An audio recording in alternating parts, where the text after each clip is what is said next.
Bonjour tout le monde, ici Christian. Suite à certaines demandes que j'ai vues sur les commentaires de ma chaîne YouTube et également sur ma page Facebook, certaines personnes m'ont demandé de faire un traitement en SHO. Donc on va le faire ce matin. Ici, je vais réitérer avec M16 et vous pouvez voir mes 3 couches en bande étroite. Le point important ici, c'est de constater qu'on a des cadres autocrop. Donc, tous les côtés de mes captures sont impeccables. Il n'y a pas de dégradé et ainsi de suite. Ça va être un facteur important avec Linear Fit qu'on va regarder à l'instant. Je ferme mes images et je vais aller chercher le procédé statistique. Oups, excusez, pardon.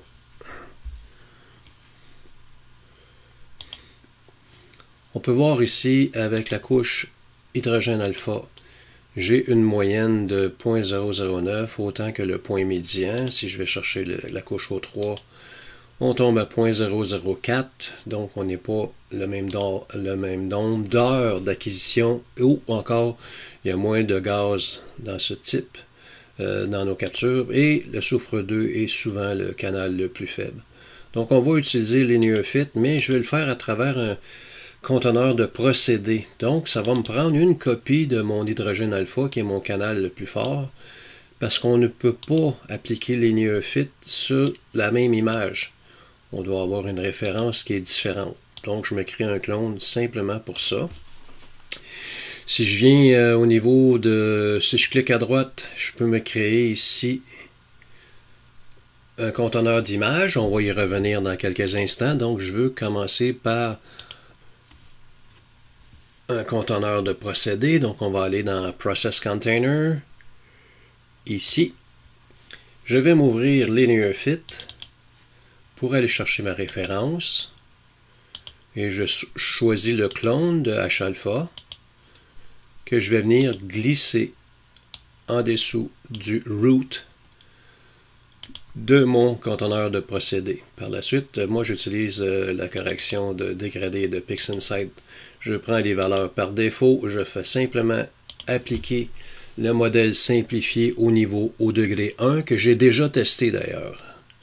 Je l'ajoute à ma liste de procédures. Je vais aller chercher Blur Exterminator. Avec les valeurs par défaut, c'est suffisant pour la démonstration. Je vais aller me chercher Noise Exterminator. Moi, mes valeurs par défaut sont 0.8 et 0.15. Je l'ajoute à la liste. Et pour terminer avec Star Exterminator, je veux générer mes étoiles et soustraire les étoiles de mes captures. Ça conclut concernant le conteneur de procédé. Maintenant, si je clique à la droite sur mon bureau, je peux avoir un conteneur d'images. Et ici, si on attend les petites informations, on peut additionner des fichiers ou on peut additionner des vues. Donc, c'est ce que je vais faire. Je vais sélectionner toutes les couches, excepté celle-ci. Attendez une seconde, il faut que je double-clique dessus, et voilà. Donc, j'ai 3 images à traiter. Je prends mon icône de nouvelle instance. Je l'amène dans mon conteneur de procédé et je laisse aller le logiciel. Je vous reviens dès que c'est terminé. Ça devrait peut-être prendre 1 minute, 2 minutes. À plus tard.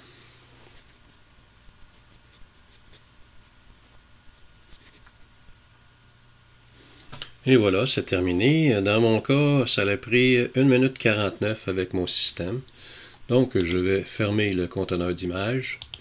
Je peux mettre de côté mon conteneur de procédé, ainsi que mes étoiles.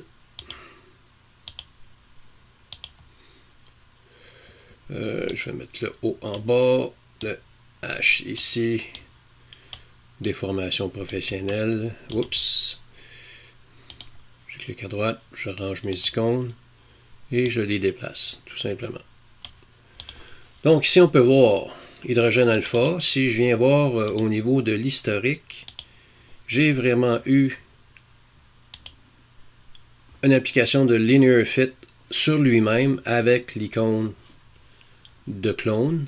Donc ça a fonctionné. Si on vient voir SI, on peut voir qu'avec le facteur du STF précédent, que notre image est délavée parce qu'on a soufflé l'image. Je vais réinitialiser le STF pour avoir une meilleure apparence. On voit ici notre couche de S2. Et c'est le même concept concernant O3. On l'a soufflé également. Donc je réinitialise le STF pour l'appliquer aussi. Je place mes images sur le côté. On va faire une palette Hubble. Donc on va faire une combinaison de canaux avec S, H et O. Je fais simplement l'appliquer en mode global parce que mes images ont déjà le nom S, I, H, A et O3. Ici, je peux changer le nom de mon image pour M16 SHO. Je vais l'agrandir un peu. Et je vais appliquer un STF non chaîné. Ce qui nous donne une image qui est vraiment intéressante de base. Parce que chacune de nos couches sont équilibrées. Maintenant, je vais utiliser le procédé de Bell-Blanchard. Narrowband Normalization. Si vous n'avez pas ce procédé dans votre liste d'icônes, vous pouvez aller au niveau des répertoires et on retrouve Narrowband Normalization ici avec cosmicphoton.com PI module Narrowband Normalization.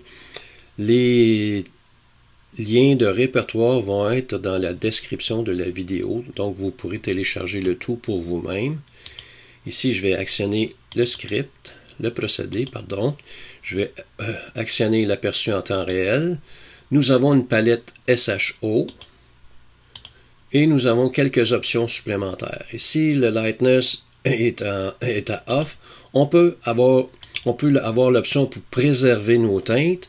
On peut prioriser l'hydrogène alpha. Et ici, c'est juste un affichage avec le STF qui est différent. Donc, je vais jouer avec mon STF.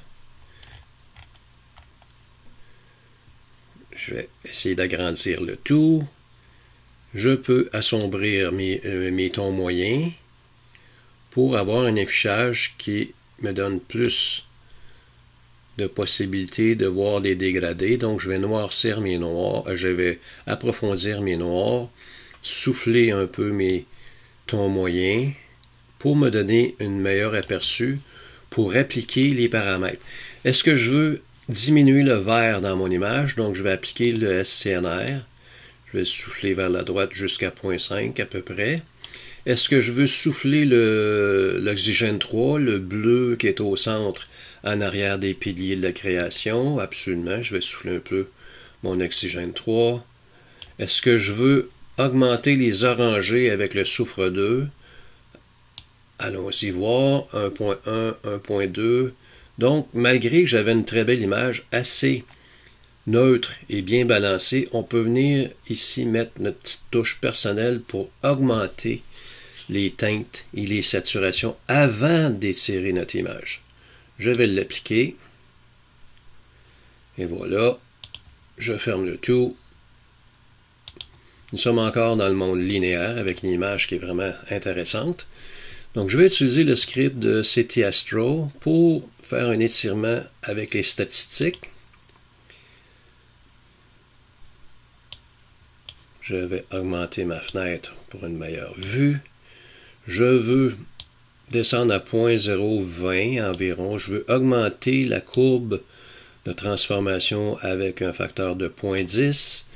Je veux augmenter, disons, je veux faire un test en rafraîchissant l'affichage de preview.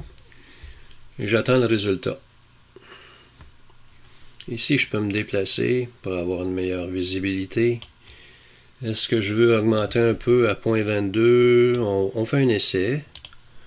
On appuie sur le bouton de rafraîchissement. On attend le résultat. Ici, c'est un petit peu clair. Fait que je vais descendre vers 0.18 pour voir la nuance. Ici, c'est vraiment un facteur de goût personnel, là. C'est votre étirement qui vous appartient. Et voilà, j'aime bien cette nuance. Donc, je vais l'exécuter.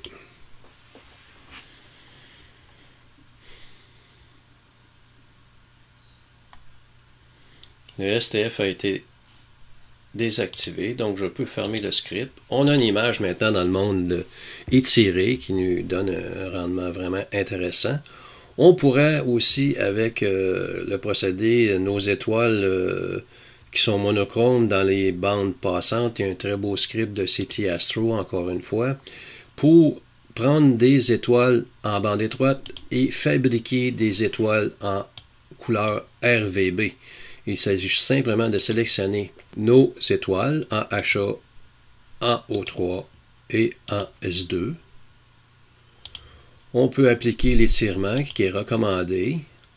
On peut aussi afficher une fenêtre d'aperçu. Je vais agrandir. Je vais aller avec un ratio de 1 pour 1 pour avoir vraiment mes vraies étoiles, pour voir le rendu. Et si je peux me déplacer vers la droite, je sais qu'au haut de mon image, j'ai les arêtes de mon Newton qu'on peut voir. Donc, je peux souffler ici le facteur. On va se rendre jusqu'à 6. Faire attention ici, si on va trop loin, on va quand même détruire l'image. Donc, c'est intéressant d'essayer avec un aperçu avant de l'exécuter.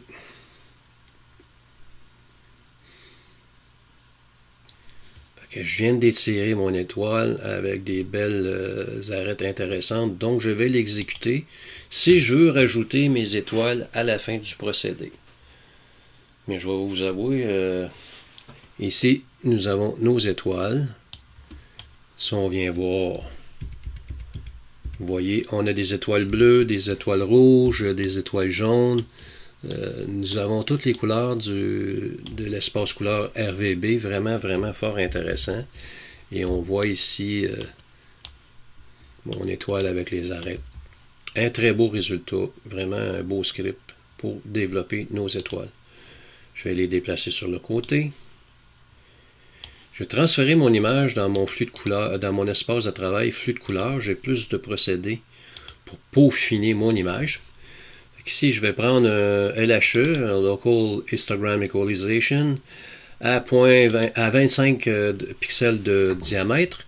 Et dans ce cas, je ne dépasse jamais le facteur 0.1. Je suis toujours un peu plus bas, puis je fais avant et après en activant ou en désactivant l'aperçu. Si vous voyez une nuance, déjà, vous pouvez arrêter d'augmenter votre paramètre. Auparavant, j'ai un petit oubli de ma part. On a une très belle image ici qu'on pourrait augmenter le HDR avec un script qui fait partie du groupe de Graxpert. Dans le toolbox, on a le script de créer une image HDR. C'est ce que je vais appliquer. Je vais grossir mon image pour regarder le centre de mon image ici. Je vais augmenter la fusion jusqu'à 0.60% environ. Je laisse exécuter. Est-ce que je vais avoir seulement 5 couches ou 6 couches? Le résultat est différent, évidemment. Ici, le bouton intensité, je veux l'activer pour conserver mes teintes. Je ne veux pas avoir de variation avec la transformation en histogramme, en HDR, pardon. Ici, je vais essayer avec 7 couches. Est-ce que j'ai un résultat qui me satisfait un peu plus? Donc, je reviens à 6 pour voir les nuances. Encore ici, c'est un choix personnel. Donc, je vais exécuter le tout avec 6 couches. Et maintenant, je vais ajouter mon LHE 25 à 0.08 environ. Je vais essayer maintenant avec un diamètre de 110 pixels. Là, ici, je peux monter jusqu'à 0.3, 0.30. Je fais avant-après. On voit une nuance au niveau des contrastes locaux. C'est fait. Et je termine avec On-Sharp Mask. Lui, il faut y aller avec parcimonie. Je vais faire un agrandissement sur mon image. Je vais recadrer pour avoir une meilleure visibilité. Je descends le plus bas possible pour voir le bug qui est à l'intérieur de PixInsight. Donc, ici, je monte tranquillement et ça va me créer un peu de bruit dans mon image. Je vais descendre à 3.0 avant, après. On a une belle définition de contraste ici que j'aime bien. Je vais l'appliquer. Et voilà.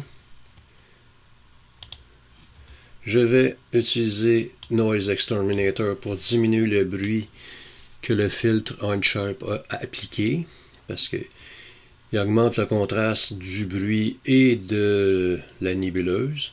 Ici, je finis, moi, avec un profil RAW, qui est le profil Pro Photo, l'espace couleur le plus grand.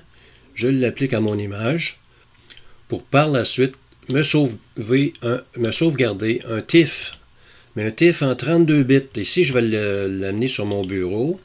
Je viens chercher le répertoire TIFF dans mon ensemble et je sauvegarde avec un 32 bits parce que je vais terminer mon travail dans Affinity Photo. Ici, je vais quitter PixInsight et je continue les travaux dans quelques secondes avec Affinity Photo. J'ai mon image sur le bureau. Je viens l'appliquer à mon logiciel d'Affinity Photo. Possiblement que Photoshop a des similitudes. Ici, il y a un module qui s'appelle Tone Mapping Persona. Ça nous donne la chance de pouvoir faire des contrastes locaux de notre image en HDR 32 bits. Ici, je vais diminuer la compression des tons au complet et je vais augmenter le contraste local. Et c'est là que ça va me donner une dimension 3D qui est vraiment à souffler, à couper le souffle. Je vais augmenter un petit peu le contraste d'arrière-plan à 1%. Je vais appliquer ce changement à mon image. Par la suite, petit changement de luminosité, un petit changement de contraste, moins 15, plus 5 environ. Ce qui me donne un effet vraiment fort intéressant. Si j'agrandis plein écran et que j'enlève l'interface, ça me donne mon image finale que je trouve vraiment fort intéressante. En espérant que vous avez apprécié. À la prochaine!